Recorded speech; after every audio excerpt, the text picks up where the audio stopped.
যারা অশ্লীল সিনেমা দেখেন, যারা অশ্লীল কিছু দেখেন, দেখার সময় এই হাদিসটা মাথায় আনবেন। কি কয় নবীজি দেখেন, তিরমিজি শরীফের 2429 নম্বর হাদিস। রাসূলুল্লাহ সাল্লাল্লাহু আলাইহি সাল্লাম এই আয়াত তেলাওয়াত করলেন, সূরা জিলজালের 4 নম্বর আয়াত তেলাওয়াত করার পর নবীজি বলেন, আতাদরুনা মা আখবারুহা, তোমরা কি জানো জমিনের বৃত্তান্ত কি, জমিন কি বলে দিবে? সাহাবীরা বললেন, আল্লাহ আর তার নবী ভালো জানেন। নবীজি বললেন, ফাইন্না আখবারাহা আন তাশহাদা আলা কুল্লি আবদিন ওয়া আমাতিন বিমা আমিলা আলা যহরিহা আন তাকুলা আমিলা কাযা ওয়া কাযা ইয়াউমা কাযা ওয়া কাযা।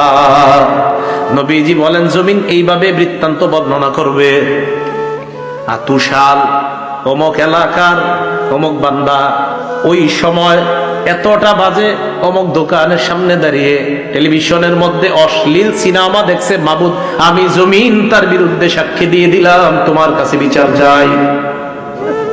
সময়, স্থান সব বলে দিবে জমিন।